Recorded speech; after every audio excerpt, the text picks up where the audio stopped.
राहुल गांधी ने कह दिया कि सरकार ने एक स्ट्रक्चरल ब्लंडर कर दिया है। अगर सरकार ने स्ट्रक्चरल ब्लंडर किया है तो सर्वदलीय बैठक जिसकी मांग आप लोग उठा रहे थे उसमें एब्सेंट होकर राहुल गांधी ने कौन से सीरियस पॉलिटिक्स की नजीर पेश की है? नमस्कार।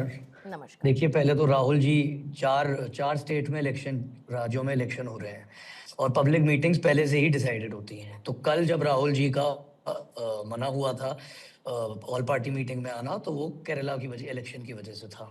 अब ये कभी भी किसी सेकंड ऑल पार्टी मीटिंग बुला देंगे तो सारे प्रोग्राम तो कैंसिल नहीं हो सकते ना। वहाँ पे लाखों कार्यकर्ता होते हैं, वहाँ पे अरेंजमेंट्स होती हैं, वो ऐसे कैंसिल नहीं करी जाती। लेकिन उसके बाद आज रीजन ये बना कि सोनिया जी की तबीयत खराब हो गई, तो इसमें तो उनको अटैक करना तो ये बहुत ही दुखद और शर्मनाक रवैया है बीजेपी का, और जो भी लोग अटैक कर रहे हैं राहुल जी को मीटिंग में ना आने के लिए। खैर, जब से ये जंग शुरू हुई है तो 3 मुख्य बातों का जवाब बीजेपी ने नहीं दिया है। ए के रीजनल स्टेबिलिटी में आपका क्या स्टैंड है? आप स्ट्रेटेजिक ऑटोनॉमी बना रहे हैं कि आप यूएस और इजराइल के साथ जा रहे हैं? जब जंग शुरू हुआ था तो बीजेपी का और ये सरकार का साफ रास्ता दिख गया था कि वो यूएस और इजराइल की तरफ जा चुके हैं। जंग शुरू होने के 2 दिन पहले भी वो इजराइल में थे। इंडिया का स्ट्रेटेजिक ऑटोनॉमी का जो तरीका है पिछले 50-70 साल से, जब से भारत इंडिपेंडेंट हुआ है, उससे दूर जाकर इन्होंने यूएस और इजराइल की तरफदारी करनी शुरू कर दी। फिर इन्होंने देखा, जैसे कि बाकी दुनिया ने देखा, कि स्ट्रेट ऑफ हॉर्मुज बीजेपी ने बंद कर दिया। अब हम फंस गए हैं, तो अब हम ईरान से बात करनी शुरू करेंगे। चाहे खैर बहुत लेट हुई, क्योंकि भारत में एलपीजी का और इसका पेट्रोल और डीजल का बहुत ही ज्यादा बड़ा पैनिक होने वाला है। और ये कि प्रधानमंत्री जी ने खुद जाके पार्लियामेंट में बोला है, तो कुछ हम नहीं बोल रहे कि कोविड के समय की जैसी संकट आने वाली है। तो आपने अपना स्ट्रेटेजिक ऑटोनॉमी, जो भारत का नॉन अलाइनमेंट मूवमेंट था और नॉन अलाइंड तरीका है डील करने का फॉरेन पॉलिसी का, आप उससे हटकर आप यूएस और इजराइल की तरफ क्यों गए? इसका कोई जवाब नहीं है, नंबर 1। नंबर 2, अगर आप अपने आप को विश्वगुरु बुलाते हैं और आप अपने आप को बोलते हैं कि सारे दुनिया को हम साथ लेके चलेंगे, तो इससे बड़ी बेइज्जती की बात क्या हो सकती है कि आज इस्लामाबाद में मीटिंग हो रही है। इस्लामाबाद में मीटिंग हो रही है जेडी वैंस, जो उपराष्ट्रपति हैं, और ईरान के लीडर्स की, और पाकिस्तान जोर जोर से ऐलान कर रहा है कि भैया हम मीडिएटर हैं। अच्छा, तो अगर आप विश्वगुरु हैं तो आप मीडिएटर क्यों नहीं हैं? आपने अपना रिंग में हाथ क्यों नहीं डाला कि भैया हम इसमें मीडिएट करेंगे? ठीक है। आपके पास तो कोई आ नहीं रहा, पाकिस्तान के पास जा रहा है। इससे बड़ा थप्पड़ भारत के ऊपर नहीं हो सकता। ठीक है, 3 बातें आपने कही। पहली बात यह कि राहुल गांधी पर अटैक करने वाले लो लेवल की पॉलिटिक्स इस वक्त कर रहे हैं। दूसरी बात आपने कही कि हम अपनी जो फॉरेन पॉलिसी है, जो मल्टी अलाइंड है, उसमें हमने एक तरफ का हिस्सा चुना, यानी कि इजराइल और अमेरिका का हिस्सा चुना। और तीसरी बात आप कह रहे हैं कि पाकिस्तान मीडिएटर बनने की कोशिश कर रहा है। तो आप किस बात के विश्वगुरु हैं? ठीक है, थोड़ा समय सर मुझे दीजिएगा, क्योंकि थोड़ा समय पहले जा चुका है। धनंजय गिरी साहब, मैंने इनसे पहला सवाल पूछा कि सीरियस पॉलिटिक्स कौन सी है, जिसपे इन्होंने जब पहली लाइन बोली कि अगर सर्वदलीय बैठक तय हो जाएगी तो इलेक्शन की जो मीटिंग्स है वो जो पहले से तय होती हैं, इतने सारे लोग होते हैं, उसको छोड़ देंगे क्या? मतलब कहने का यह है कि अगर देश में आपदा जैसी स्थिति है या कोई भी वैश्विक परिस्थितियों जैसे देश में संकट आ रहा है, नहीं सर सुनिए ना मेरी बात, नहीं सुनिए, आपने जो कहा मैं वही कह रही हूँ। मतलब इलेक्शन मुझे याद है प्रधानमंत्री जी किसी समय में बीच में अपना चले गए थे इलेक्शन की एक रैली करने के लिए, और शायद बिहार की रैली थी, वो उस पर हाय तौबा मचा दिया था इन्होंने। लेकिन अभी इनकी इलेक्शन मीटिंग बहुत इंपॉर्टेंट हो गई एज कंपेयर टू सर्वदलीय बैठक। उसमें जरूरी नहीं था इनके लिए मौजूद रहना। नहीं, मैंने बिल्कुल गलत कोट नहीं किया सर। आपने जो कहा मैंने एग्जैक्टली वही वर्ड्स कोट किए। धनंजय जी जवाब देंगे।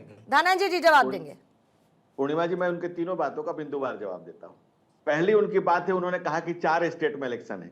इलेक्शन 4 नहीं 5 स्टेट में है, यानी कि चुनाव के पहले ही एक स्टेट वो हारे हुए हैं। और ये हार की हताशा और हाहाकार कांग्रेस पार्टी को इस तरह से परेशान कर रही है, इस तरह से कर रही है कि दल देश के ऊपर हो गया। हमारे लिए देश पहले है, दल बाद में। जरूरत पड़ेगी देश के लिए तो दल को मिटा देंगे, और हमने मिटाया है इतिहास में। इतिहास इसका गवाह है कि हमने जनसंघ को मिटा दिया राष्ट्र की जब जरूरत पड़ी। लेकिन राहुल गांधी जी आप अवसर खोजते हैं, भाई आप नरेंद्र मोदी के खिलाफ होइए, लेकिन आप नेशन के खिलाफ हो जाते हैं। नेता प्रतिपक्ष का मतलब नेशन के विपक्ष में थोड़ी खड़ा हो जाना है आपको, लेकिन ये हमेशा अवसर खोजते रहते हैं कि नेशन के विपक्ष में कैसे खड़ा हुआ जाए। पहली बात। दूसरी बात जो आप कह रहे हैं, दूसरी बात इनका था कि पाकिस्तान आज कर रहा है उसको, तो जो लोग हेडलाइंस को ही जियोपॉलिटिक्स समझते हैं, जिन्हें इतिहास भूगोल की जानकारी नहीं, जियोपॉलिटिक्स की जानकारी इतिहास नहीं, मैं उनके लिए आपको ठीक बताता है। हूं भाई साहब, लेकिन भाई कांग्रेस साहब का मैंने आपके इतिहास बीच में नहीं फॉरेन बोला पॉलिसी था, का। प्लीज प्लीज आपके बीच में नहीं बोला था। शिवम जी आपके बीच में उन्होंने इंटरप्ट नहीं किया था, लेट हिम स्पीक। हाँ बोलिए। 1980 में अमेरिका ईरान संबंध टूटने के बाद से वाशिंगटन में ईरान के हितों का प्रतिनिधित्व लंबे समय से पाकिस्तान के जरिए होता है। अमेरिका स्टेट डिपार्टमेंट के आर्चिव्स रिकॉर्ड से दर्ज है कि Iranian interest of United state Pakistan 1980 से रिप्रेजेंट कर रहा है, और आज भी ईरान इंटरेस्ट सेक्शन पाकिस्तान दूतावास के भीतर चलता है। ये 1980 से है। पाकिस्तान टूल्स है उन पश्चिमी देशों का, और पाकिस्तान जिसमें 4 दिन का लॉकडाउन है, आधे से ज्यादा लोग ऑफिस में हैं, भूखमरी और बेगैरती की हालत में है, जो आप देखेंगे 1954 में अमेरिका के साथ म्यूचुअल डिफेंस असिस्टेंट एग्रीमेंट किया था, उसमें सेटो से जुड़ा था। 1955 में बगदाद पैक्ट के बाद सेटो से जुड़ा था। ईरान के इंटरेस्ट को पाकिस्तान के थ्रू 1980 से अमेरिका में इसको किया जा रहा है। और ये पाकिस्तान के कहने से क्या होता, पाकिस्तान ने अपने आप बुलाया, क्या बुलाया, सिया के सारे नेताओं को बुलाया, सिया के सारे नेताओं को बुला करके खजूर खिलाने बुलाया, बेचारे खुशी खुशी गए थे, ईद का समय था, उनको कहा कि तुम पाकिस्तान के साथ। धनंजय जी अभी इतिहास इंपॉर्टेंट नहीं है ना, अभी के वक्त में तो आज प्रेजेंट इंपॉर्टेंट है ना। मैं प्रेजेंट में बात कर रही हूं कि भाई अगर आप प्रधानमंत्री कहते हैं कि एकता के साथ, एकजुटता के साथ इस संकट से निपटना होगा, अब उसमें आपका टीएमसी बॉयकॉट कर देती है, राहुल गांधी सर्वदलीय बैठक में शामिल नहीं होते हैं, तो ऐसी संकट की घड़ी में एकजुटता कहां है? और अगर एकजुटता नहीं है तो क्या पॉलिटिक्स सर्वोपरि हो गई, सबसे राजनीति सबसे ऊपर हो गई? पूर्णिमा जी, हम लोग जब विपक्ष में रहे हैं, विपक्ष में रहकर भी हमने नजीर पेश किया है, चाहे चाइना वार का समय आया, चाहे 65 की लड़ाई थी, चाहे 71 की लड़ाई था, 77 की लड़ाई था, हम लोग हर समय सरकार के साथ खड़े रहे, क्योंकि राष्ट्र प्रथम है, राष्ट्र महत्वपूर्ण है। लेकिन आज ये देश देख रहा है कि क्यों इन लोगों को देश ने पदच्युत किया है, क्यों राहुल गांधी 96 चुनाव हार रहे हैं, क्यों 100 सीटों तक भी 3 चुनाव लड़के नहीं पहुंच पा रहे हैं। इसका कारण ये है कि वो देश से ऊपर दल को पढ़ रहे हैं, अपनी निज की प्राथमिकता, दल की प्राथमिकता को ऊपर रख रहे हैं। आज अगर कूटनीति की बात करिएगा तो लगभग 79 देशों के प्रधानमंत्री नरेंद्र मोदी ने यात्राएं की है, 40+ देशों से रणनीतिक साझेदारी की है, हाल में 8 FTA 37 विकसित देशों के साथ की है। और अगर आप बात ही करेंगे तो महाशक्ति अमेरिका, फ्रांस, जापान, बांग्लादेश, पर श्रीलंका, खाड़ी देश, यूएई, सऊदी अरब, ओमान, इंडो पैसिफिक, ऑस्ट्रेलिया, सबसे हमारे रिलेशन पहले से बेहतर और मजबूत हुए हैं। दूसरी बात छोड़ दीजिए, आप अगर बात करें इस्लामिक देशों की बात करें आप, तो सऊदी अरब का किंग अब्दुल अजीज सैफ, तो अफगानिस्तान का स्टेट ऑफ गाजी लगातार, फिलीपींस का यूएई का ऑर्डर ऑफ जायद, बहरीन का किंग हमद ऑर्डर, कुवैत का ऑर्डर ऑफ मुबारक अल निशान, ओमान का ऑर्डर ऑफ ओमान, इस्लामिक देशों ने प्रधानमंत्री को सम्मानित किया है, अपने यहाँ के श्रेष्ठ ऑर्डर से सम्मानित किया है। भारत के जो साझेदारी है दुनिया में बड़ी है। लेकिन आज जो विपक्षी दल घर में आपदा में अवसर खोज रहा है, अब हम कह रहे हैं कि जिस धरती पर हम रह रहे, जिस दंगोले पर हम रह रहे हैं, यहाँ आधी दुनिया जब विश्वरत है, युद्धरत है, तो कैसे नहीं प्रॉब्लम आएगी? प्रॉब्लम आएगी, लेकिन उसका सॉल्यूशन का क्या बेहतर, मतलब आप ये कह रहे हैं कि बाहर से तो सपोर्ट मिल रहा है, लेकिन घर के अंदर जो है एक यूनिटी दिखनी चाहिए, वो यूनिटी नहीं दिख रही।